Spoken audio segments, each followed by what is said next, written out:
Hello friends, welcome to my YouTube channel GS classes में आपका स्वागत है। फ्रेंड्स, आज हम अपने इस वीडियो में TGT PGT sociology practice set number 63 को सॉल्व करेंगे। ये प्रैक्टिस सेट बिल्कुल ही सिलेबस के अकॉर्डिंग तैयार किया गया है, जिसमें हमने पिछले 15 से 20 सालों में पूछे गए एग्जाम, चाहे वह टीजीटी हो या पीजीटी, असिस्टेंट प्रोफेसर हो या यूजीसी नेट जेआरएफ आदि एग्जाम में पूछे गए क्वेश्चंस को इस वीडियो में शामिल किया गया है। तो वीडियो को पूरा देखिएगा और हाँ, अगर आपको वीडियो पसंद आए तो वीडियो को लाइक ज़रूर कर दीजिएगा और साथ ही साथ प्रैक्टिस सेट को सॉल्व करने के बाद कमेंट बॉक्स में कमेंट करके ये ज़रूर बताइएगा कि आज के प्रैक्टिस सेट में आपके टोटल कितने क्वेश्चन सही हुए। तो चलिए सॉल्व करते हैं आज के हमारे प्रैक्टिस सेट नंबर 63 के क्वेश्चन नंबर 1 को। आज का हमारा क्वेश्चन नंबर 1 है, निम्नलिखित में से किसने दावा किया है कि सामाजिक संरचना बदल नहीं सकती है। ऑप्शन नंबर ए है लेवी स्ट्रास ने, ऑप्शन नंबर बी है लेवी स्ट्रास ने, ऑप्शन नंबर सी है पियरे बोर्दे ने और ऑप्शन नंबर डी दिया गया है रेमंड एरा ने। तो इस क्वेश्चन का राइट आंसर क्या हो जाएगा? तो इस क्वेश्चन का राइट आंसर होगा हमारा ऑप्शन नंबर बी, यानी कि लेवी स्ट्रास ने। लेवी स्ट्रास ने दावा किया है कि सामाजिक संरचना बदल नहीं सकती है क्योंकि यह मनुष्य के मस्तिष्क की संरचना है। नातेदारी, गोत्र, मिथक मनुष्य द्वारा पैदा की गई संरचनाएं होती हैं। तो क्वेश्चन का राइट आंसर हो जाएगा हमारा ऑप्शन नंबर बी। आज का हमारा सेकंड क्वेश्चन है, टी पार्सन्स के अनुसार सामाजिक व्यवस्था की रचना और निरंतरता के होने में प्रमुख प्रक्रिया होती है। ऑप्शन नंबर ए है लक्ष्य प्राप्ति, ऑप्शन नंबर बी है एकीकरण, ऑप्शन नंबर सी है संस्थापन और ऑप्शन नंबर डी दिया गया है अनुकूलन। तो इस क्वेश्चन का राइट आंसर क्या होगा हमारा? तो इस क्वेश्चन का राइट आंसर हो जाएगा हमारा ऑप्शन नंबर सी, यानी कि संस्थापन। पार्सन्स के अनुसार सामाजिक व्यवस्थाओं कर्ताओं की अंतः संबंध क्रियाओं की वह व्यवस्था है जिसका आधार प्रतिमानित मूल्य और प्रतिष्ठाएं जो है होती हैं। तो इस क्वेश्चन का राइट आंसर होगा हमारा ऑप्शन नंबर सी। आज का हमारा थर्ड क्वेश्चन है, अगर एक गिरोह किसी एक प्रतिद्वंदी गिरोह के साथ संघर्ष में सम्मिलित होता है, अंतर समूह संघर्ष सामान्यता होता है। क्या होता है? ऑप्शन नंबर ए है बढ़ने लगता है, ऑप्शन नंबर बी है घटने लगता है, ऑप्शन नंबर सी है लुप्त होने लगता है और ऑप्शन नंबर डी दिया गया है अप्रभावित बना रहता है। तो क्वेश्चन का राइट आंसर क्या होगा? तो इस क्वेश्चन का राइट आंसर हो जाएगा हमारा ऑप्शन नंबर बी, यानी कि घटने लगता है। इस समूह के मध्य आपसी संघर्ष अवश्य होते रहते हैं, किंतु विशेष परिस्थितियों में जैसे कोई बाह्य आक्रमण हो गया या कोई आपदा हो गया, ये एक हो जाते हैं और उसका सामना जो है ये लोग साथ मिलकर करते हैं। अंतर समूह हम की भावना से जो है युक्त होता है और इसमें अपनेपन की भावना भी देखने को मिलती है। एक दूसरे के प्रति जो है ये बहुत ज़्यादा ईमानदार होते हैं। तो इस वजह से इस क्वेश्चन का राइट आंसर हो जाएगा हमारा ऑप्शन नंबर बी। आज का हमारा अगला प्रश्न है, संघ ऐसे व्यक्तियों का समूह है जो विशिष्ट उद्देश्य अथवा उद्देश्यों के लिए संगठित होते हैं अथवा किसी मान्यता प्राप्त या संस्कृतिकृत कार्य प्रणाली अथवा व्यवहार द्वारा एकत्र होते हैं। यह मत है, यह किसका है? ऑप्शन नंबर ए है मैकाइबर का, ऑप्शन नंबर बी है गिलिन और गिलिन का, ऑप्शन नंबर सी है टीबी बोटोमोर का और ऑप्शन नंबर डी दिया गया है हार्टन और हंट का। तो इस क्वेश्चन का राइट आंसर क्या होगा हमारा? तो इस क्वेश्चन का राइट आंसर हो जाएगा हमारा ऑप्शन नंबर बी, यानी कि गिलिन और गिलिन का। संघ ऐसे व्यक्तियों का समूह है जो विशिष्ट उद्देश्य अथवा उद्देश्यों के लिए संगठित होते हैं अथवा किसी मान्यता प्राप्त या सांस्कृतिक कार्य प्रणाली अथवा व्यवहार द्वारा एकत्र होते हैं। यह कथन गिलिन और गिलिन का है। तो क्वेश्चन का राइट आंसर होगा ऑप्शन नंबर बी। आज का हमारा अगला प्रश्न है, सापेक्ष वंचन शब्द का प्रयोग मौलिक रूप से किया था, किसने किया था? ऑप्शन नंबर ए है सैमुअल ए स्टाउफर ने, ऑप्शन नंबर बी है आर के मर्टन ने, ऑप्शन नंबर सी है हर्बर्ट साइमन ने और ऑप्शन नंबर डी दिया गया है के डेविस ने। तो इस क्वेश्चन का राइट आंसर क्या होगा? तो इस क्वेश्चन का राइट आंसर हो जाएगा हमारा ऑप्शन नंबर ए, यानी कि सैमुअल ए स्टाउफर ने। ठीक है, सापेक्ष वंचन शब्द का प्रयोग मौलिक रूप से सैमुअल ए स्टाउफर ने किया था। व्यक्ति जब अपनी तुलना या अपनी स्थिति की तुलना किसी दूसरे व्यक्ति या समूह की स्थिति से करता है तो स्वयं में कुछ अभाव का अनुभव करता है, इसी को सापेक्ष वंचन कहते हैं। तो क्वेश्चन का राइट आंसर होगा ऑप्शन नंबर ए। आज का हमारा अगला प्रश्न है, एक समाज में विधिक संस्थाओं का कार्य क्या है? ऑप्शन नंबर ए है एकीकरण, ऑप्शन नंबर बी है अनुकूलन, ऑप्शन नंबर सी है प्रतिरूपण अनुरूक्षण और ऑप्शन नंबर डी दिया गया है लक्ष्य प्राप्ति। तो इस क्वेश्चन का राइट आंसर क्या होगा हमारा? तो इस क्वेश्चन का राइट आंसर हो जाएगा हमारा ऑप्शन नंबर सी, यानी कि प्रतिरूप अनुरक्षण। विधिक संस्थाएं सामाजिक नियंत्रण का औपचारिक साधन होती हैं। प्रत्येक संस्था व्यक्तियों के कार्य की दिशा अथवा व्यवहार का एक तरीका निश्चित कर उन्हें उसी के अनुरूप कार्य करने को आदेश देती हैं। इन संस्थाओं का निर्माण एवं प्रवर्तन राज्य द्वारा किया जाता है, जिसका पालन समूह अथवा व्यक्ति के लिए बाध्यकारी होता है। तो इस वजह से इस क्वेश्चन का राइट आंसर हो जाएगा हमारा ऑप्शन नंबर सी। आज का हमारा अगला प्रश्न है, वह क्रिया जिसके द्वारा सामाजिक व्यवस्था के विभिन्न संरचनात्मक घटक संगठित होते हैं कहलाती है। तो क्या कहलाती है? ऑप्शन नंबर ए है आत्मसातकरण, ऑप्शन नंबर बी है एकीकरण, ऑप्शन नंबर सी है सहयोग और ऑप्शन नंबर डी दिया गया है समंजन। तो इस क्वेश्चन का राइट आंसर क्या हो जाएगा? तो इस क्वेश्चन का राइट आंसर होगा हमारा ऑप्शन नंबर बी यानी कि एकीकरण। एक प्रक्रिया के रूप में एकीकरण समाज में समूह की दृढ़ता एवं व्यवस्था को बनाए रखने में सहायक होती है तथा समाज के विभिन्न समूहों के बीच प्रथाओं, भावनाओं, मनोवृत्तियों और व्यवहारों के क्षेत्र में संगठन की स्थिति उत्पन्न करती है। तो इस वजह से इस क्वेश्चन का राइट आंसर हो जाएगा हमारा ऑप्शन नंबर बी। आज का हमारा अगला प्रश्न है, सूची 1 को सूची 2 के साथ सुमेलित कीजिए तथा सूचियों के नीचे दिए गए कूट का प्रयोग करते हुए सही उत्तर का चुनाव कीजिए। तो यहाँ पे हमारा सूची नंबर 1 दिया गया है और ये हमारा सूची नंबर 2 दिया गया है। इन्हें हमें आपस में मिलान करना है, तो आइए हम इनका आपस में मिलान करते हैं। पहला है हमारा सामान्य अर्थों के नैतिक सिद्धांत। सामान्य अर्थों के नैतिक सिद्धांत किससे संबंधित है? तो यह जो है दृढ़ सिद्धांत से संबंधित है। किससे संबंधित है? तो यह दृढ़ सिद्धांत से संबंधित है। दूसरा है व्यक्तिगत उत्तरदायित्व के नैतिक सिद्धांत, यह किससे संबंधित है? तो यह संबंधित है आत्मार्थ सिद्धांत से। किससे?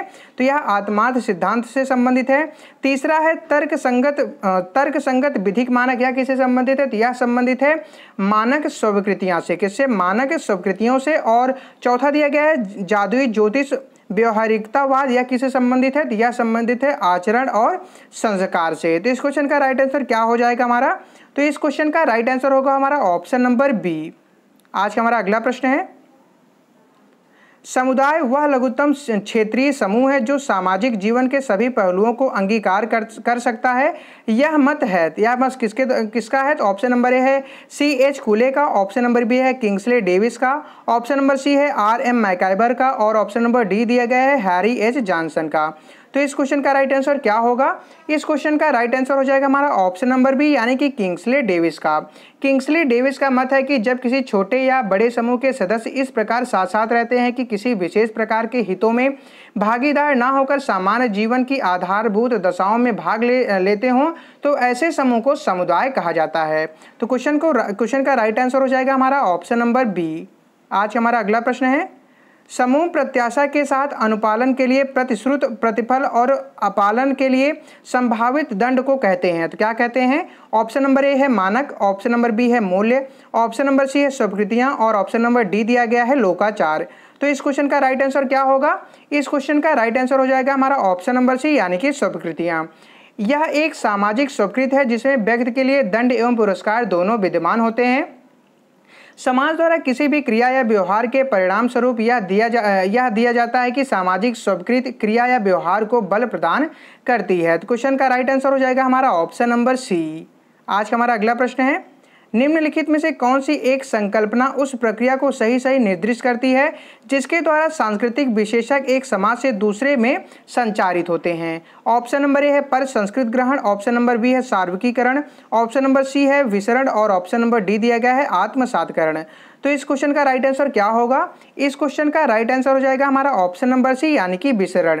विसरण जिसको सांस्कृतिक प्रसार भी कहते हैं, एक ऐसी प्रक्रिया है जिसके माध्यम से संस्कृत संश्लेषण व सांस्कृतिक विशेषक एक समाज से दूसरे समाज में जाते हैं। इनमें पहुंचने के बाद एक संस्कृत का दूसरी संस्कृत में प्रचार प्रसार होता है। तो क्वेश्चन का राइट आंसर हो जाएगा हमारा ऑप्शन नंबर सी। आज का हमारा अगला प्रश्न है, निम्नलिखित में से किसने प्रकार को समग्र के अनुरक्षण और कल्याण के लिए अंश के योगदान के रूप में परिभाषित किया है? ऑप्शन नंबर ए है मैलोनोवस्की ने, ऑप्शन नंबर बी है इमाइल दुर्खीम ने, ऑप्शन नंबर सी है हर्बर्ट स्पेंसर ने, ऑप्शन नंबर डी दिया गया है रेडक्लिफ ब्राउन ने। तो इस क्वेश्चन का राइट आंसर क्या हो जाएगा? इस क्वेश्चन का राइट आंसर होगा हमारा ऑप्शन नंबर डी यानी कि रेडक्लिफ ब्राउन ने। ब्राउन का कथन है कि किसी भी सामाजिक रीति रिवाज का प्रकार वह योग है जो अपनी क्रिया द्वारा संपूर्ण सामाजिक जीवन में संतुलन स्थापित करता है। तो क्वेश्चन का राइट आंसर होगा ऑप्शन नंबर डी। आज का हमारा अगला प्रश्न है, एक समाज को जिसमें सांस्कृतिक समूहों का बलात् आत्मसातकरण नहीं होता बल्कि वे दूसरे के साथ पारस्परिक सम्मान और राष्ट्रीय संसाधनों के उचित सहभाजन के साथ सह अस्तित्व में होते हैं वर्णित किया जाता है। ऑप्शन नंबर ए है एक गलन पात्र के रूप में, ऑप्शन नंबर बी है लोकतंत्रीय के रूप में, ऑप्शन नंबर सी है बहुवादी के रूप में, और ऑप्शन नंबर डी है मोजेक के रूप में। तो क्वेश्चन का राइट आंसर क्या हो जाएगा? तो इस क्वेश्चन का राइट आंसर होगा हमारा ऑप्शन नंबर सी यानी कि बहुवादी के रूप में। एक समाज को जिसमें सांस्कृतिक समूहों का बलात् आत्मसात्करण नहीं होता है, बल्कि वे दूसरे के साथ पारस्परिक सम्मान और राष्ट्रीय संसाधनों के उचित सहभाजन के साथ साथ सह अस्तित्व में होते हैं, बहुवादी के रूप में वर्णित किया जाता है। तो क्वेश्चन का राइट आंसर होगा ऑप्शन नंबर सी।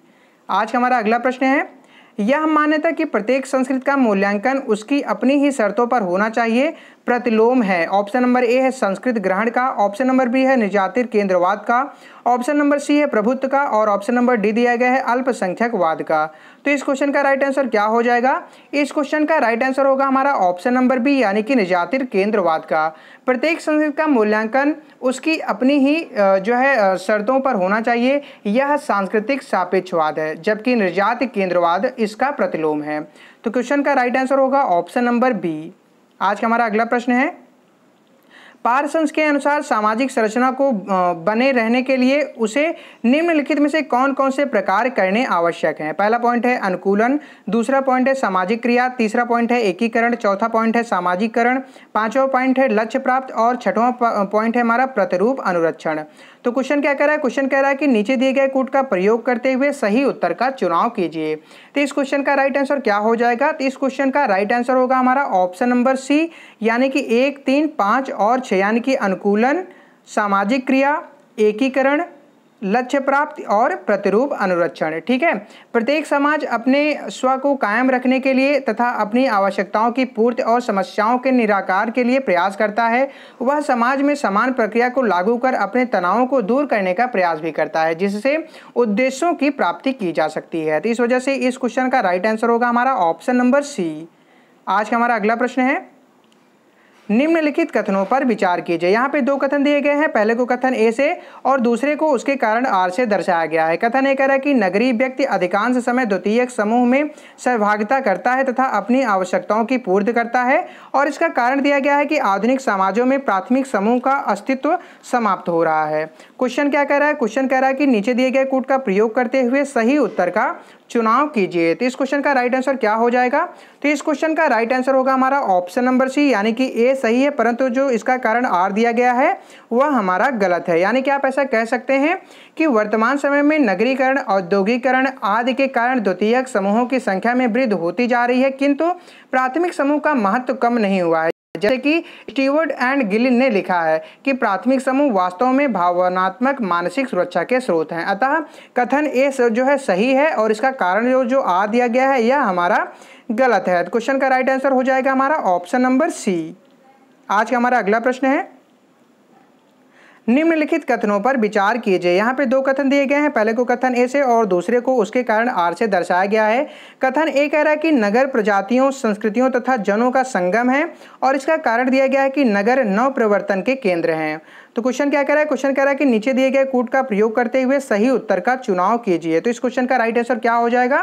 तो इस क्वेश्चन का राइट आंसर होगा हमारा ऑप्शन नंबर बी यानी कि कथन ए और कारण आर दोनों सही हैं, परंतु कारण आर ए की सही स्पष्टीकरण नहीं कर रहा। यानी कि आप ऐसा भी कह सकते हैं कि नगर नव प्रवर्तन के केंद्र हैं, नगर प्रजातियों, संस्कृतियों तथा जनों का संगम है, परिणाम स्वरूप यह नित्य नए आविष्कार जन्म लेते हैं। ठीक है, यहाँ पे जो है नए नित्य आविष्कार जन्म लेते हैं। अतः ए और आर दोनों सही हैं, परंतु आर जो है यह ए की सही स्पष्टीकरण नहीं कर रहा है। तो इस वजह से इस क्वेश्चन का राइट आंसर होगा हमारा ऑप्शन नंबर बी। आज का हमारा अगला प्रश्न है, निम्नलिखित कथनों पर विचार कीजिए। यहाँ पे दो कथन दिए गए हैं, पहले को कथन ए से और दूसरे को उसके कारण आर से दर्शाया गया है। कथन ए कह रहा है कि मैलेट के अनुसार स्वचालन मजदूर संघ आंदोलन को पुनर्जीवित करेगा, और इसका कारण दिया गया है कि स्वचालन श्रमिक वर्ग को पूंजीवादी समाज की संरचना में एकीकृत करता है। क्वेश्चन क्या कह रहा है? क्वेश्चन कह रहा है कि नीचे दिए गए कूट का प्रयोग करते हुए सही उत्तर का चुनाव कीजिए। तो इस क्वेश्चन का राइट आंसर क्या हो जाएगा? तो इस क्वेश्चन का राइट आंसर होगा हमारा ऑप्शन नंबर ए यानी कि कथन ए और आर दोनों सही हैं, और साथ ही साथ कारण आर कथन ए की सही स्पष्टीकरण कर रहा है। यानी कि आप ऐसा कह सकते हैं कि मैलेट के अनुसार स्वचालन मजदूर संघ आंदोलन को पुनर्जीवित करेगा, क्योंकि स्वचालन श्रमिक वर्ग को पूंजीवादी समाज की संरचना में एकीकृत करता है। अतः कथन ए और कारण आर दोनों सही हैं, और साथ ही साथ कारण आर कथन ए की सही स्पष्टीकरण कर रहा है। क्वेश्चन का राइट आंसर हो जाएगा हमारा ऑप्शन नंबर ए। आज का हमारा अगला प्रश्न है, निम्नलिखित कथनों पर विचार कीजिए। यहाँ पे दो कथन दिए गए हैं, पहले को कथन ए से और दूसरे को उसके कारण आर से दर्शाया गया है। कथन ए कह रहा है कि एक सत्तावादी राज्य उत्तरजीविता के लिए दमन, अस्थायी गतिमानता तथा हेर फेर का सहारा लेता है, और इसका कारण दिया गया है कि एक सत्तावादी राज्य में दफ्तरशाही उपकरण जनसामान्य की आवश्यकताओं के प्रति जवाबदेह हो जाते हैं। क्वेश्चन क्या कर रहा है, क्वेश्चन कह रहा है कि नीचे दिए गए कूट का प्रयोग करते हुए सही उत्तर का चुनाव कीजिए। तो इस क्वेश्चन का राइट आंसर क्या हो जाएगा, इस क्वेश्चन का राइट आंसर होगा हमारा ऑप्शन नंबर बी, यानी कि कथन ए और आर दोनों सही हैं, परंतु कारण आर जो है यह कथन ए की सही स्पष्टीकरण नहीं कर रहा है। यानी कि आप ऐसा कह सकते हैं कि एक सत्तावादी राज्य क्या होता है, एक सत्तावादी राज्य उत्तरजीविता के लिए दमन, अस्थायी गतिमानता और तथा हेर फेर का सहारा लेता है। एक सत्तावादी राज्य में दफ्तरशाही उपकरण जनसामान्य की आवश्यकताओं के प्रति जवाबदेही हो जाते हैं। तो इस वजह से इस क्वेश्चन का राइट आंसर होगा हमारा option number A, option number B, यानी कि कथन ए और आर दोनों सही हैं, परंतु जो इसका कारण आर दिया गया है यह ए की सही स्पष्टीकरण नहीं कर रहा है। हमारा आज का अगला प्रश्न है, निम्नलिखित कथनों पर विचार कीजिए। यहाँ पे दो कथन दिए गए हैं, पहले को कथन ए से और दूसरे को उसके कारण आर से दर्शाया गया है। कथन ए कह रहा है कि प्रबल वर्ग की संस्कृति प्रभावी अर्थों को नियंत्रित करती है, और इसका कारण दिया गया है कि वर्गों के मध्य संबंधों की संरचना संस्कृति में अपने चरित्र के पुनरुत्थान द्वारा अपने को बनाए रखती है। क्वेश्चन क्या कर रहा है, क्वेश्चन कह रहा है कि नीचे दिए गए कूट का प्रयोग करते हुए सही उत्तर का चुनाव कीजिए। तो इस क्वेश्चन का राइट आंसर क्या हो जाएगा, तो इस क्वेश्चन का राइट आंसर होगा हमारा ऑप्शन नंबर ए, यानी कि कथन ए और कारण आर दोनों सही हैं, और साथ ही साथ कारण आर कथन ए की सही स्पष्टीकरण कर रहा है। यानी कि आप ऐसा कह सकते हैं कि जब एक शक्तिशाली एवं बहुमत संस्कृति के लोगों द्वारा कमजोर एवं अल्पसंख्यक संस्कृति के लोगों के ऊपर अपनी संस्कृति थोपने का प्रयास किया जाता है तो संघर्ष का जन्म होता है। तो क्वेश्चन का राइट आंसर क्या होगा, तो इस क्वेश्चन का राइट आंसर हो जाएगा हमारा ऑप्शन नंबर ए।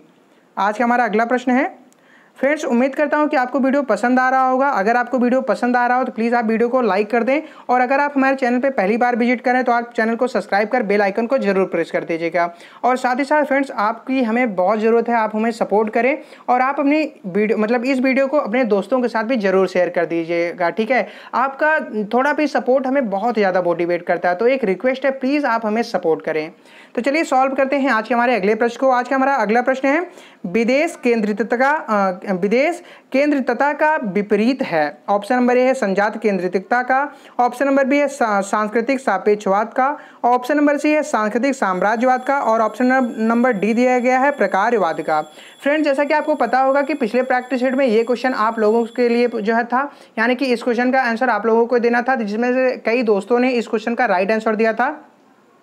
तो आइए देखते हैं इस क्वेश्चन का राइट आंसर क्या होगा। तो इस क्वेश्चन का राइट आंसर होगा हमारा ऑप्शन नंबर ए, यानी कि संजाति केंद्रितता, ठीक है। स्वजातिवाद एक ऐसी संवेगात्मक मनोवृत्ति है जिसके अनुसार व्यक्ति अपने समूह, जाति, प्रजाति, समाज अथवा संस्कृति के तत्वों को अन्य प्रजाति अथवा सांस्कृतिक समूहों के अपेक्षा श्रेष्ठ समझता है तथा दूसरे यानी कि बाहरी व्यक्तियों के प्रति घृणा, द्वेष, संदेह, उदासीनता, अरुचि जैसे मनोभावों को प्रकट करता है। इस अवधारणा का सर्वप्रथम प्रयोग समनर ने किसने किया था, इस अवधारणा का सर्वप्रथम प्रयोग समनर ने वर्ष 1906 में किया था। सांस्कृतिक आधार पर बनी हुई ऐसी प्रवृत्ति जिसके अनुसार अन्य संस्कृतियों को अपनी संस्कृति की अपेक्षा अधिक महत्व दिया जाता है, विदेश केंद्रितता कहलाती हैं। क्वेश्चन का राइट आंसर हो जाएगा हमारा ऑप्शन नंबर ए। आज का हमारा लास्ट प्रश्न है, समाज में प्रमुख मूल्यों के निर्धारण में विलियम्स ने जो कसौटी नहीं सुझाई है वह है, ऑप्शन नंबर ए है अवधि, ऑप्शन नंबर बी है व्यापकता, ऑप्शन नंबर सी है प्रकार्यात्मकता, और ऑप्शन नंबर डी है तीव्रता। फ्रेंड्स जैसा आपको पता है कि हमारे प्रैक्टिस सेट के लास्ट क्वेश्चन आप लोगों के लिए छोड़ दिए जाते हैं, यानी कि इस क्वेश्चन का राइट आंसर आपको कमेंट बॉक्स में कमेंट करके बताना होगा कि इस क्वेश्चन का राइट आंसर क्या होगा।